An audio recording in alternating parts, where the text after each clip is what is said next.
Hello to everybody who's making their way in here. We're going to get started with the Adopt a Landmark webinar in 1 second. We're just going to wait a couple more moments for everybody who's joining to work their way in here, but we'll start soon. Yeah.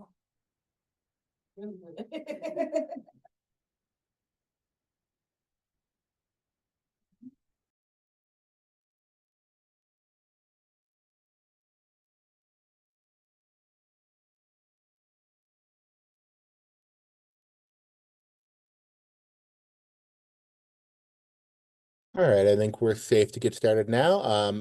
Thanks again to everybody for coming out to learn more about the Adopt a Landmark grant program. My name is David Conway. I am a part of the communications team here at the Department of Planning and Development. Today's informational session is going to be led by Daniel Klaber with our historic preservation staff. He's going to go over the program, give you some information about that, and then at the end of the session, you'll have an opportunity to have any questions you have that aren't addressed in the presentation answered by him. So I'm going to hand it off to him and we can get the ball rolling on this. Thanks very much, David. Gonna share my screen.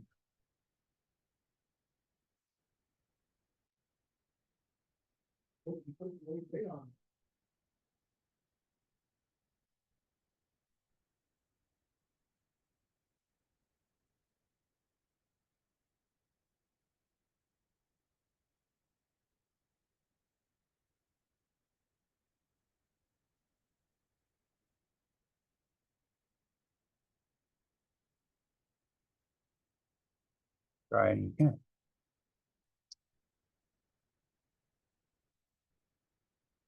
There we go. Okay, you see it okay, David? Looks good. Okay, great.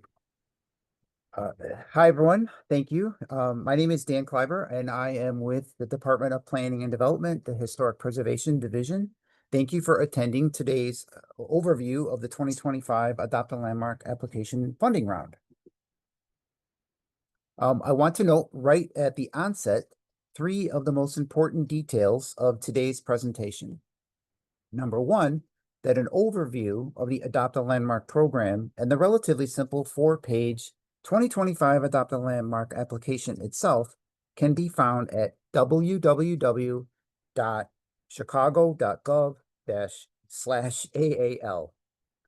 Number 2, that applications are due by Friday, August 15th at 4:00 p.m. And number 3, this year, there is a total of $875,000 available for the funding round. First, for a little background on the Adopt a Landmark program, citywide Adopt a Landmark program funds are generated by the Neighborhood Opportunity Bonus. The Neighborhood Opportunity Bonus, established in 2016, offers increased development rights for projects located in downtown zoning districts in exchange for payments to the 3 Neighborhood Opportunity Bonus funds.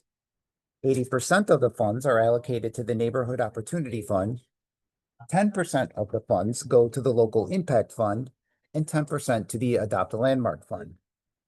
Per the Chicago zoning ordinance, to be considered for funding, Adopt a Landmark projects must be consistent with landmark guidelines. Individual projects and scopes must be approved by the Commission on Chicago Landmarks, and funds must be used for substantial interior work within a portion of a building that is open to the public, or exterior renovation work that is visible from a public street, or both. The work must exceed normal maintenance work. In addition, DPD gives priority to projects that address exterior envelope issues. The department may also establish other funding priorities by rule.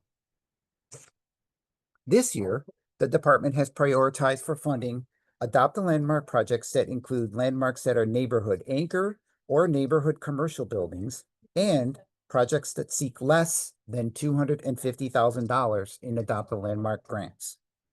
Neighborhood anchors and commercial buildings could be individually designated Chicago landmarks or contributing buildings within designated Chicago landmark districts. These types of buildings are being targeted for the positive stabilizing role they play in so many neighborhoods, including those that promote pedestrian activity, small business establishments, and local commerce. Some examples of neighborhood anchor landmark buildings include institutions, legacy businesses, field houses, restaurants, religious buildings, and similar social gathering places. Neighborhood commercial landmark buildings are generally small-scale commercial buildings and or mixed-use buildings with residential uses on upper floors and ground floor retail/commercial uses. Due to limited funds for the 2025 Adopt a Landmark funding round, priority will be given to projects that also seek less than $250,000 in Adopt a Landmark grants. In addition to the funding priorities that I just discussed, DPD will further evaluate projects submitted this year based on how many of the following 7 criteria are met, which I will now review. It should be noted that these are not in any order, and they are all weighted equally. Number 1, projects that have not been completed and that address exterior envelope issues. Number 2, projects that are located within special qualified investment areas. QIA areas are designated as low to moderate income areas as determined by census data. A map of qualified investment areas highlighted with the hatch marks is in front of you now. A link to this map, as well as information on the qualified investment areas, can be found right in the Adopt a Landmark application itself on page 4. If you have difficulty determining if a subject property is in a qualified investment area, you certainly feel free to email us at landmarks@cityofchicago.org. The remaining 5 evaluation criteria are projects that leverage additional project investment such that the requested Adopt a Landmark funds fill financing gaps, projects that will have a positive catalytic impact on the community in which they are located. The impact may be in the form of new permanent jobs created, commercial leasing to new businesses, providing new services, for example, soup kitchens, adult education or training, after-school programs, childcare services, etc. Next, projects that address or prevent further deterioration of the subject property's structural and architectural integrity caused by natural misfortune. So there we're talking about storm damage, fire, flooding, etc., or buildings that are situationally threatened as determined on a case-by-case basis.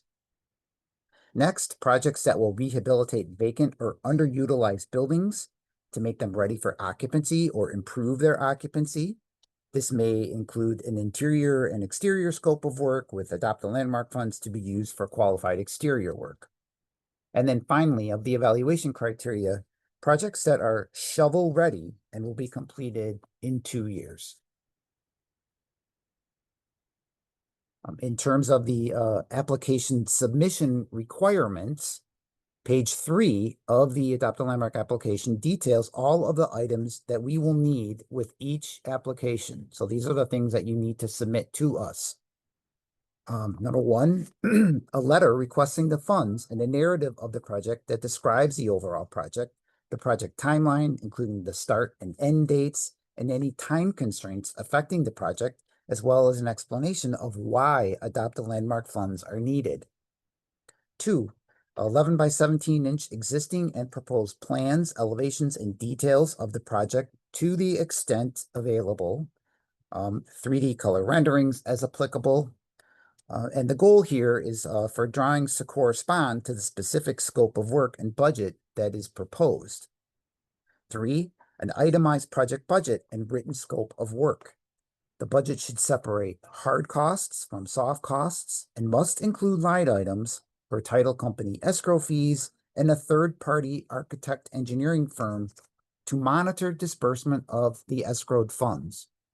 Please also identify the basis of the cost estimates for the proposed work. In other words, are these architectural engineer estimates? Are these actual contractors' estimates? Are they bids, etc.? Please note that projects awarded Adopt a Landmark Fund grants over $250,000 must comply with the City of Chicago's MWBE and local hiring requirements. Identified sources of funds as applicable for project costs not covered by Adopt a Landmark funds, as well as other project phases. If the project requesting Adopt a Landmark funds is one phase of a multi-phase project.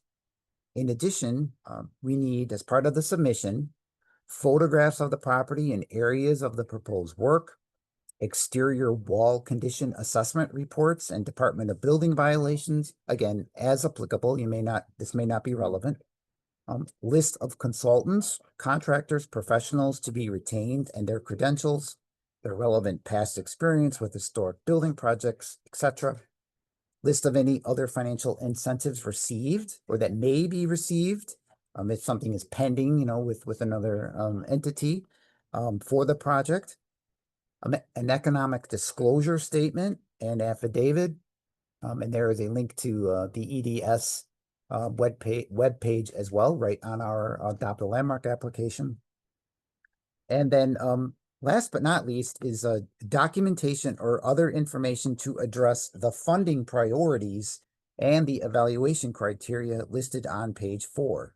This is, very important and is often overlooked. But again, the funding priorities this year, were what I went over, neighborhood commercial buildings and neighborhood anchors, as well as projects that are seeking grants of $250,000. So those are the funding priorities. And then the evaluation criteria were those 7 criteria that I also went over. So we need documentation on, how your project addresses those funding priorities as well as the evaluation criteria. We want your thoughts as to how that meets that.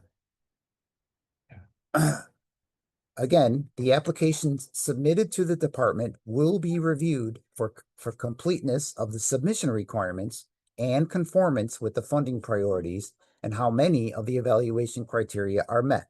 And again, I just have gone over those.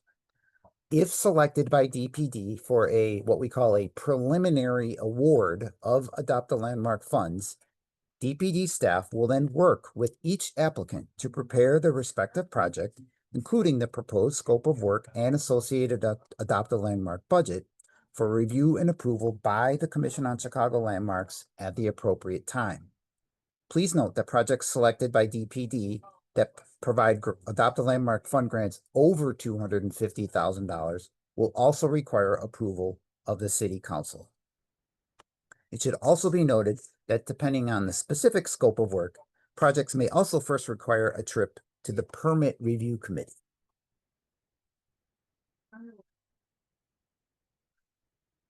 Looking ahead, once a project is approved by the Commission on Chicago Landmarks, the property owner receiving the funds must enter into an Adopt a Landmark agreement with the City of Chicago and the Commission on Chicago Landmarks regarding the manner in which the funds will be used. The agreement contains specific detailed requirements for receiving the Adopt a Landmark funds. An image of the template agreement that we use is in front of you now. Please go to the department's website, again, Chicago.gov/AAL, to review this template Adopt a Landmark agreement with all of the obligations to be expected of all applicants, including other local, state, and federal laws and regulations. Please do not fill out this template agreement as part of your application submission. It is available on the website for reference purposes only to give prospective applicants an idea as to the legal, financial, and contractual obligations associated with these projects.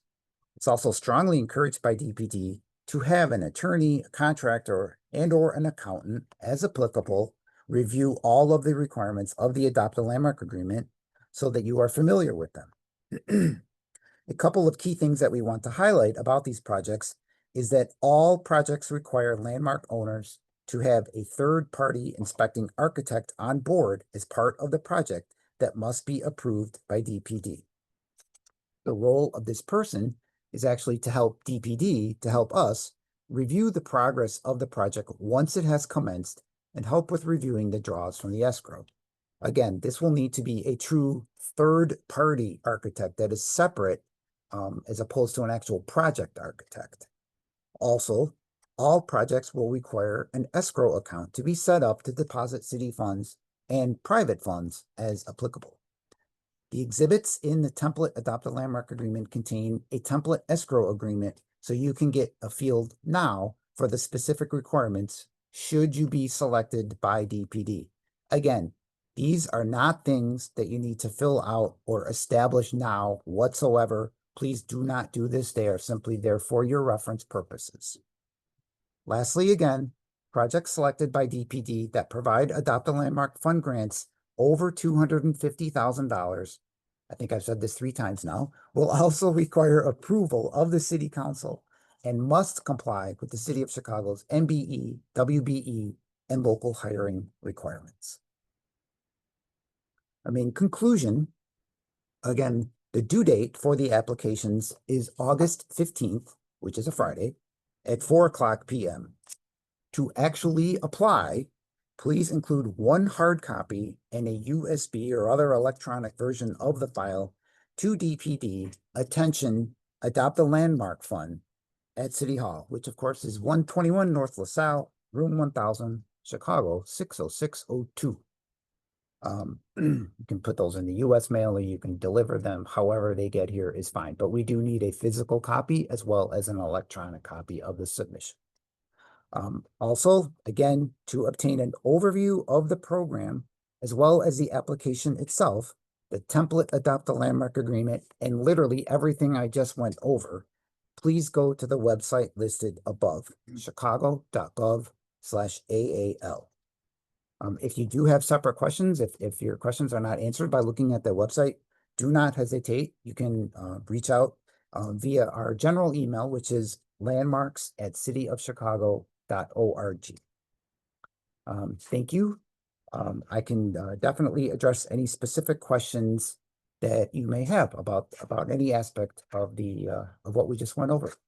All right, great. Well, yeah, we can get the ball rolling on the Q&A portion now. Yeah, as mentioned at the top, we're taking questions through the Q&A function on Zoom, so there should be a button for you to press where you can submit your questions to us, and we'll address them as they come in. We've got a couple of questions in already, and both of them actually pertain to the same topic. There are people asking about the qualified investment areas. And one reason for that is because we have discovered that the application file uploaded to the website, the URLs are not active on them now. So we will definitely get an updated version of that up as soon as possible. But I don't know if Dan, you have access to the like a website that has the qualified investment area info on it on hand that we might be able to share, but If I can share my screen and show it, I can probably do that. yeah, or you can paste. Actually, I tried that myself, David, and you can copy and paste that link. And it does work. It brought me to the site earlier. the version uploaded on the website currently does not Okay. work. Thank So you for. I think it might just be a file issue, but Okay. if you can copy and paste that, or if you can just open, you don't have to share, or yeah, if you can just pull up that file and just drop the link in the chat or something like that, Sure. we can get that to everybody. So we will, worst case scenario, the website will be updated as soon as this meeting is over with a functioning document, but we'll try to get you some resolution on those questions before Yeah. this is over. To tell you that the link does, it shows, the detail of the of the geography that's covered by the qualified investment areas, and it lists the source of the data for how those areas were determined, and it's largely based on census data. It talks about poverty and housing units, et cetera, over a study, I believe that was for several decades. So these are largely areas on the south and west sides of the city that have experienced disinvestment. And that's what that link that we will get working properly shows, just to give you a preview.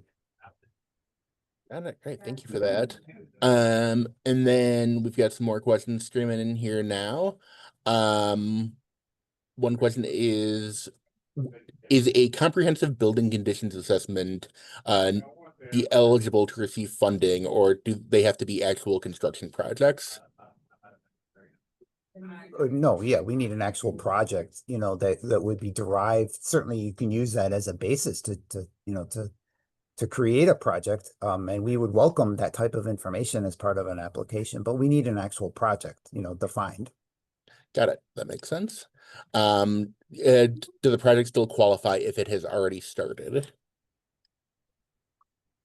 Um, it-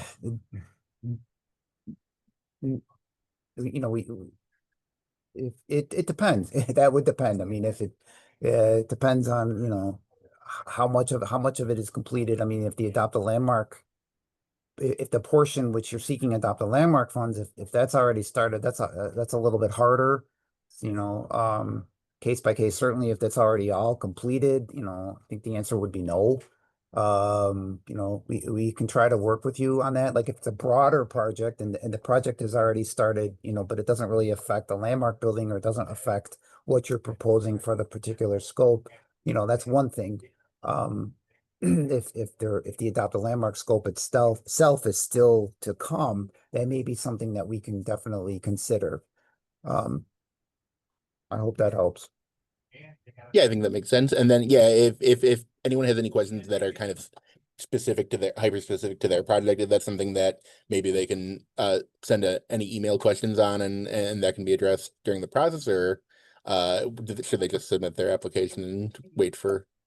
I will say, sorry to interrupt. I will say that, the program is not designed to, reimburse, there can be extenuating circumstances if if the city takes a while to approve a project or something and, things are underway and paperwork is still kind of pending, that's one thing. But this is not designed to be like a reimbursement, type of program. This is designed to provide funding for projects that are, more or less in real time.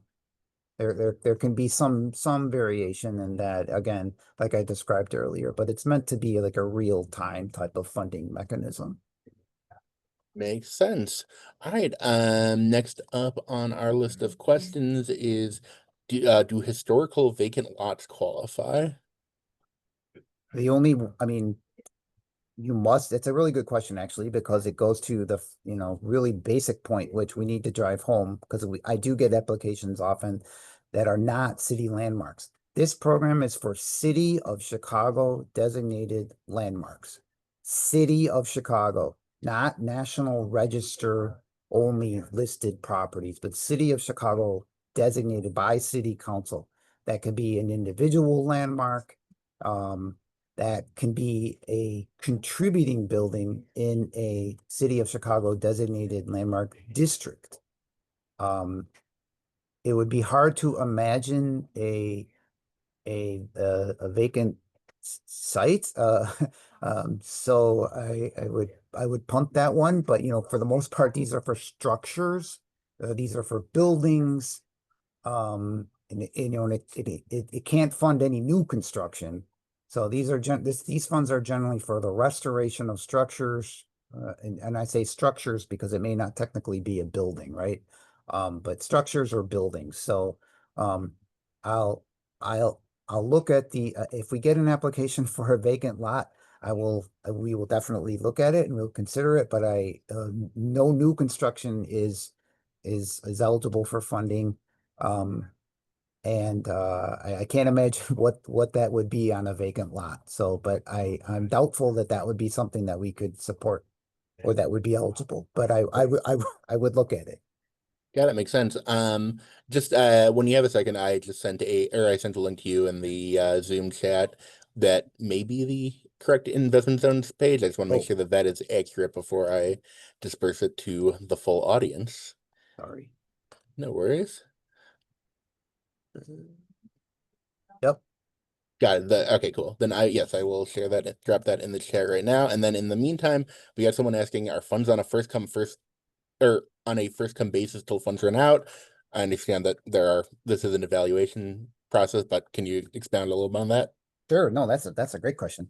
So again, this year, if you're familiar with our program, I'll say the word only because it's true. We have a limited supply of funds this year. We have $875,000 total of funds.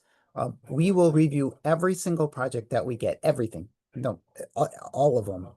If we get 50, we'll review 50 of them. If we get 10, we'll review 10. Whatever we get, we review them all. We then will, we will kind of rate them, again, those funding priorities that I went over. That's the, projects that seek less than $250,000, as well as as well as neighborhood anchor or commercial buildings. That's kind of like one overarching way that we review the projects is, do they meet that funding priority or not? And then we also look at all of the evaluation criteria, all 7 of those evaluation criteria. And we will do that for every one of the projects. So, and at the end of the day, there may be a case where we just simply won't be able to fund everything. Another thing to keep in mind is that you can ask for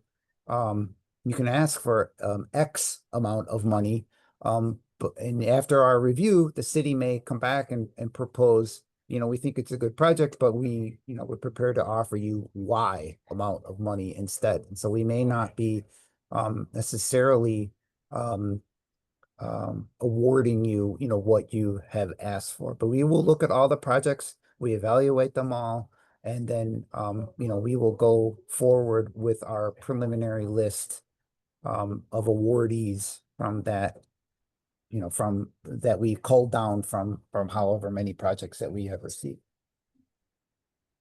Makes sense. Thank you.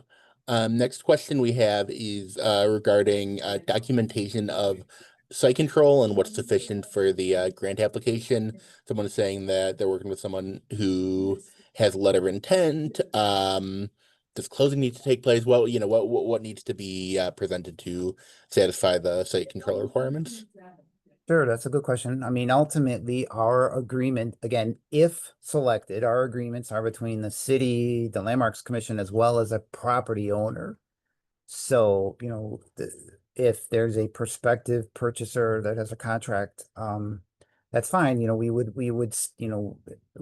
need to have that owner's consent, before we're going to enter into an agreement. And maybe it's we've never really had that situation, but that's that's certainly something that we can entertain if but we have right on our application page too. We want you to identify who is the owner and who is the applicant. Oftentimes it's the same, it's John Smith owns it and John Smith is also the applicant. But if you have a prospective contract to purchase, that may be sufficient. And if you still have a contract to purchase, if you are selected, we may simply, have an agreement again between the actual owner and then you maybe as the recipient of the funds. But all that would have to be, spelled out. I mean, we would have to see the contract to purchase and et cetera. So. Thank you for that.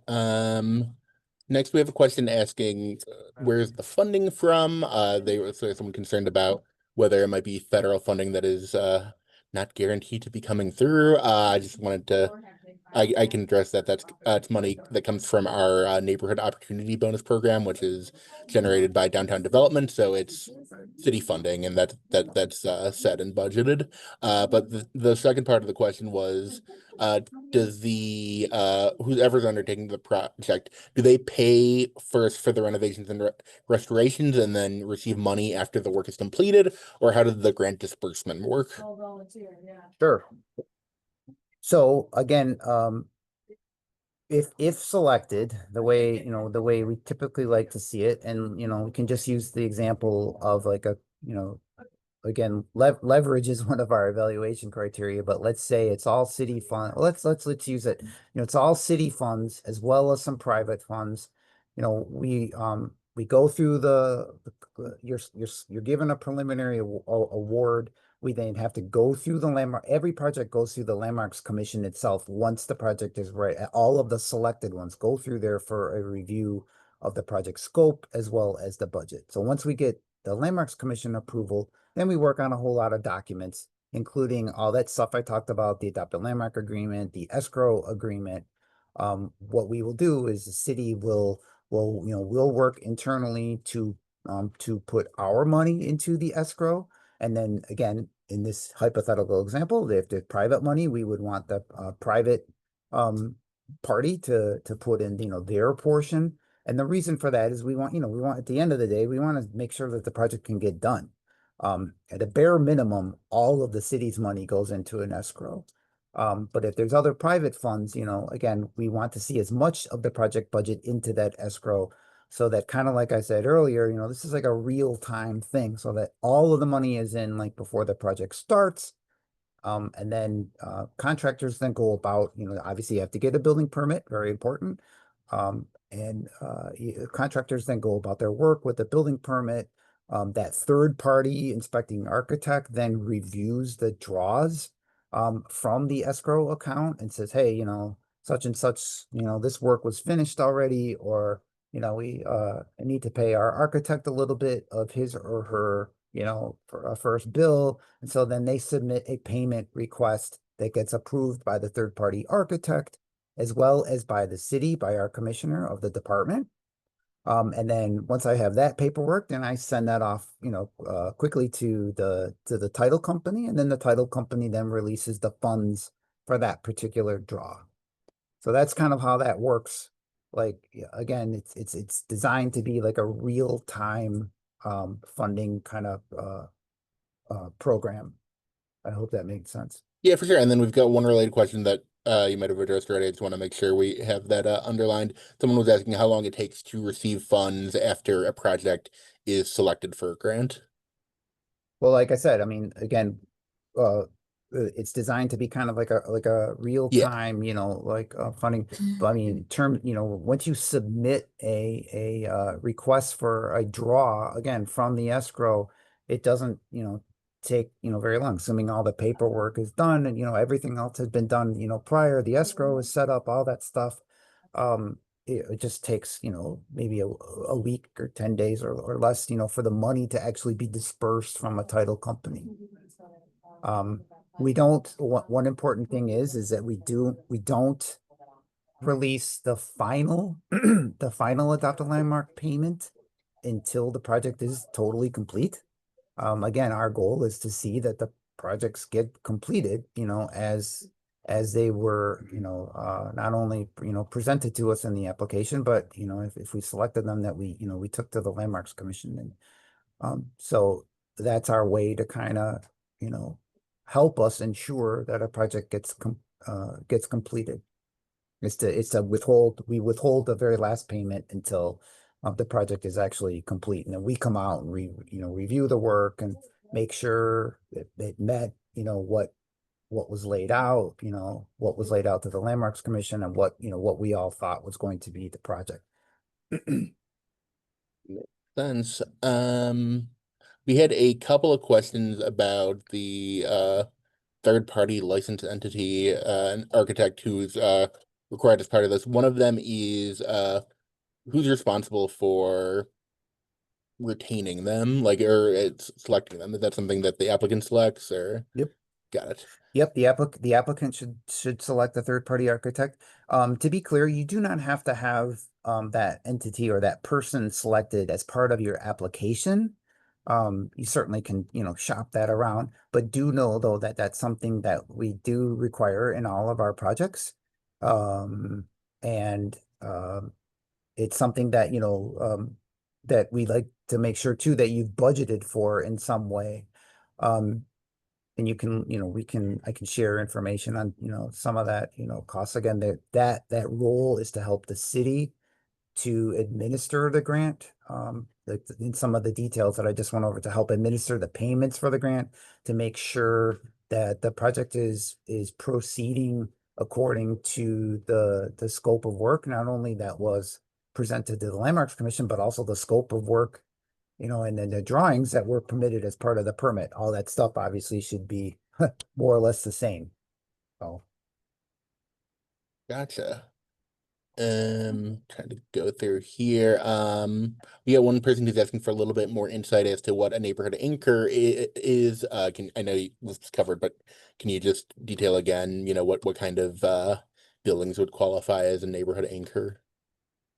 Sure, and we're trying to be broad, with that, but neighborhood anchors, can be institutions, could be a park district, field house, could be a church because a church, or a synagogue, to the extent to which it's a community gathering place, could be a restaurant. And again, just to back up, let's not forget though, all of these are for City of Chicago designated landmark, buildings that also happen to be these things.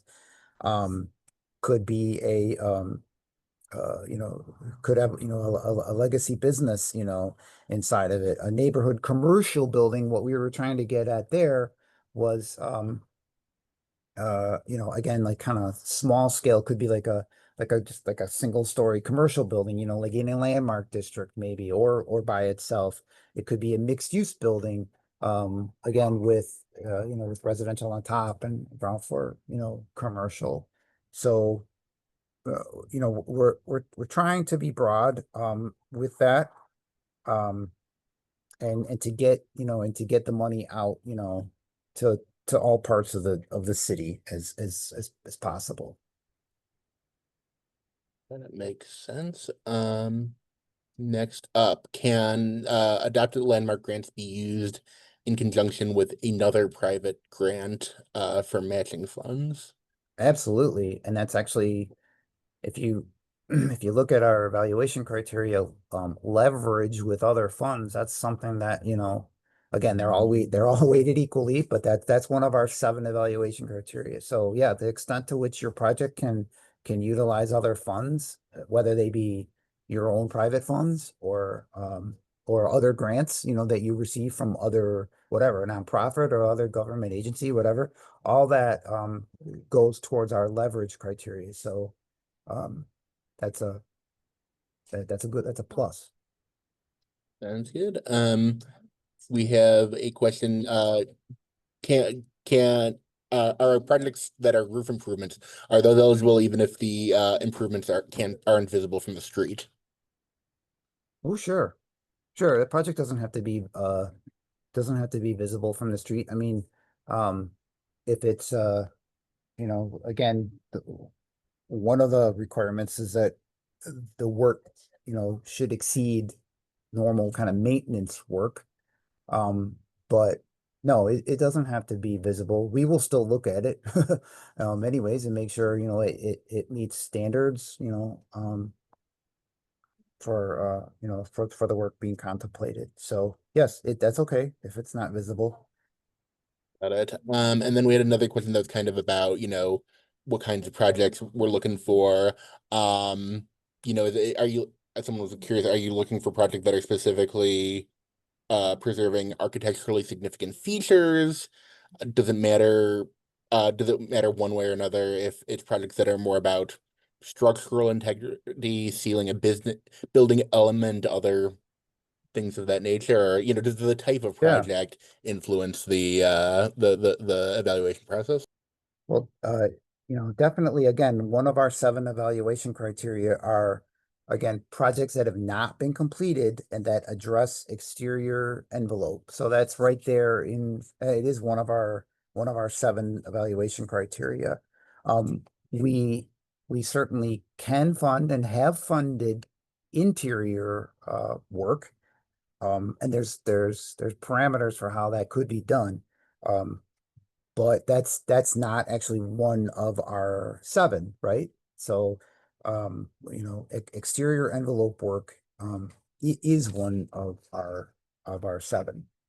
And in fact, right in the city um, adopt a landmark, ordinance, it even says right in our ordinance that we give priority to projects that address exterior envelope work. So that, roof work, masonry, parapets, windows, things like we've funded, multiple projects like that. Obviously the mason, those that type of scopes can vary quite a bit, from church steeples to, sides and of commercial buildings, et cetera, et cetera. So And I see John has his hand raised. I don't know if that's intentional, if he's got something he wanted to chime in with, or feel free to come off mute if that's intentional. If not, we will keep the ball rolling. We've got someone who asked a question about, is it possible to secure funding if a building falls outside of a qualified investment area but is within a historic district? Yeah, you can answer this.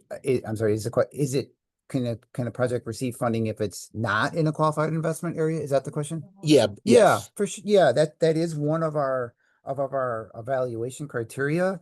And so, we would like that, if it can, but that's not a requirement. It's just simply, this is a competitive process. So, you look at this and, again, the projects that meet the funding priorities as many of those evaluation criteria, that we've gone over. So those two funding priorities, those are like the Uber overall projects. And then the evaluation criteria, those 7 items, the projects that meet the most of all those things, are going to have are going to kind of score the highest, when we review them. So they'll have the better chance of getting funding. It doesn't mean they will. I'm just saying that, all things being equal, those would be the better ones. If you came in with a project that conversely didn't meet any of the funding priorities and didn't meet a single one of the 7, it's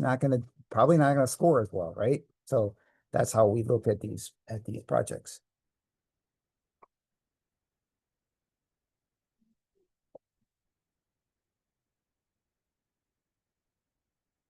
Oops, David, you're on mute. Sorry. Next question. We had someone inquiring about whether a single family home could receive a could be considered for a grant. There's nothing in the code that prohibits that, but that isn't something that we have supported yet. I mean, if it's, and it, I would qualify that. I mean, if it's a single family home, but it's used as some community museum in some way, that's different, right? But if it's a single family home and literally a private residence, it's not something that we have actually funded yet. I know I don't want to discourage anyone from applying. I mean, because you never know how many how many things we get.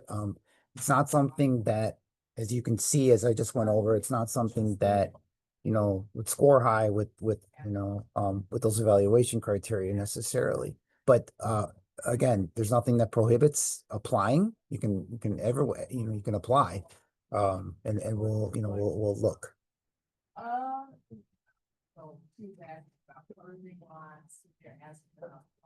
Oops, you're on mute. Sorry, I'm muted again.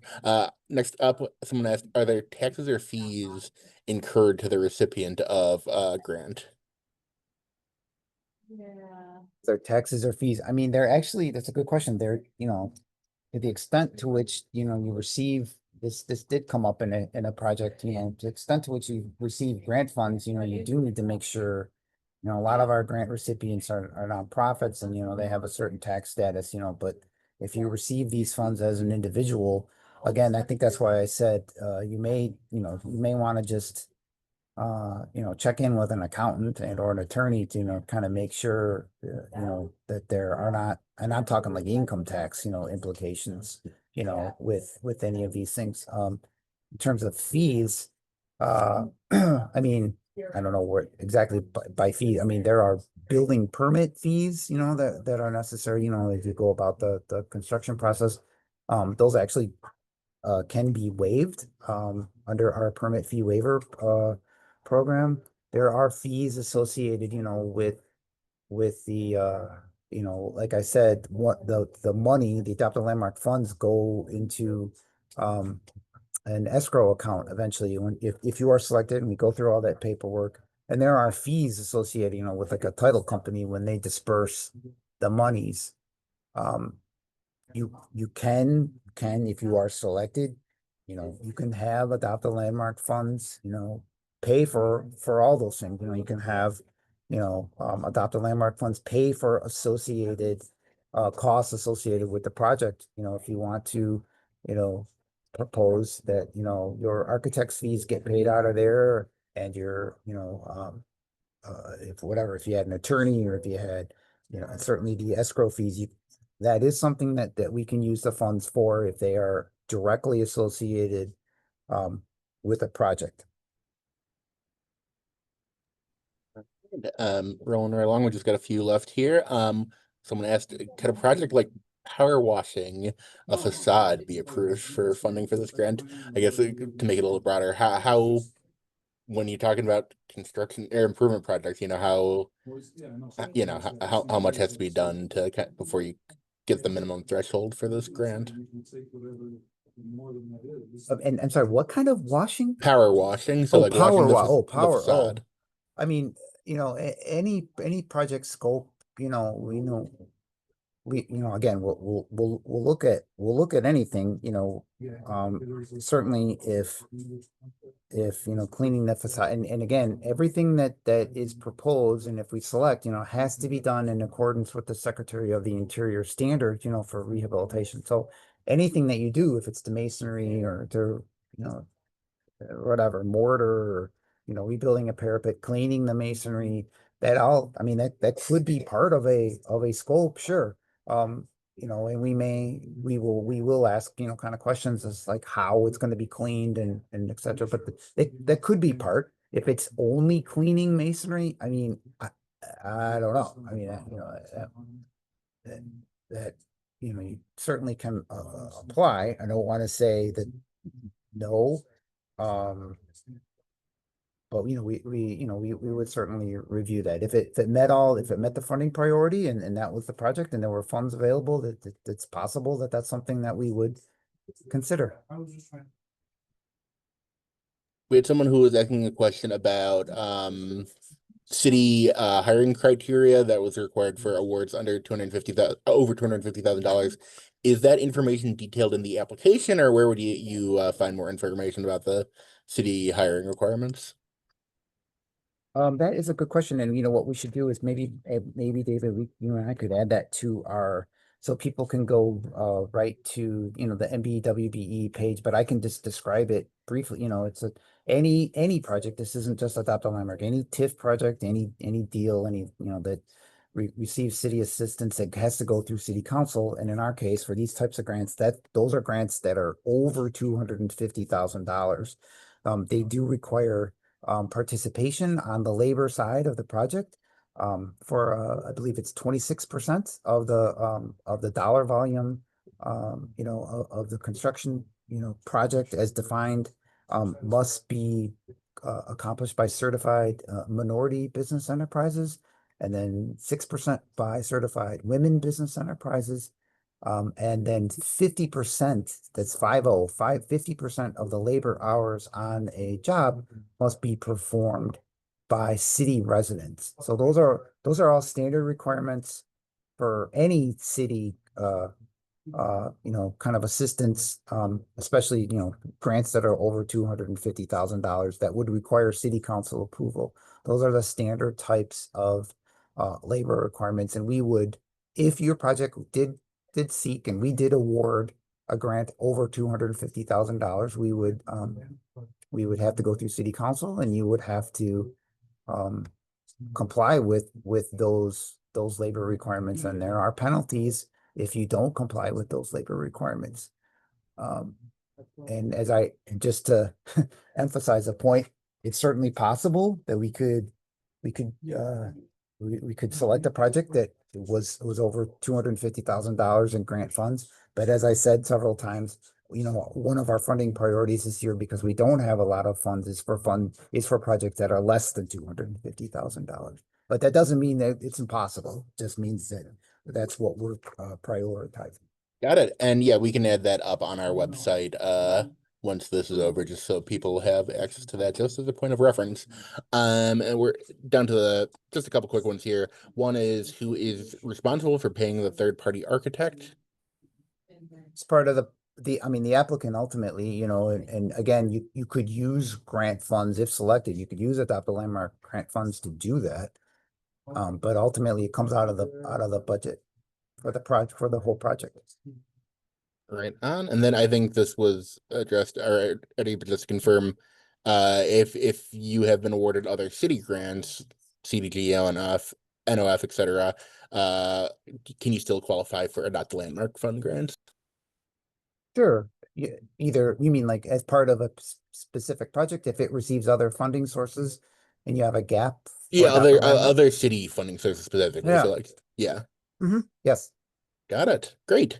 All right. Well, that's a last call for questions here, but if nobody has anything else, um, yeah, I think that should do it. As mentioned, if anything didn't get addressed here, if anything occurs to you after the meeting, you can send questions to us via email, and all the resources you can find or you need should be up at chicago.gov/AAL. But yeah, unless there's anything else, I think Dan, you can kind of wrap up.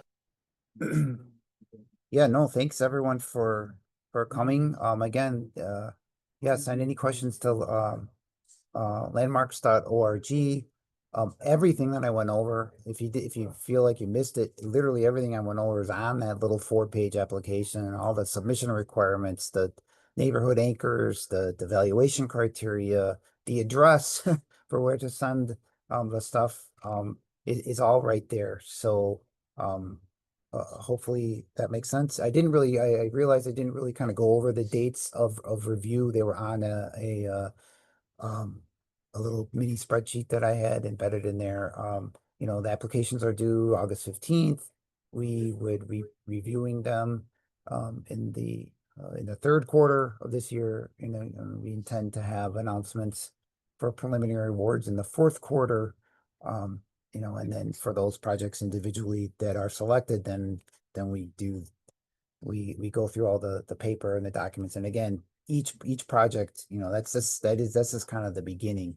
That's an important thing to point out, is just, if there's one thing you can, think about, it's just the timing of when you need, when you're thinking about doing this project. I mean, it can't be stated, it takes a little while to get through these, to review these.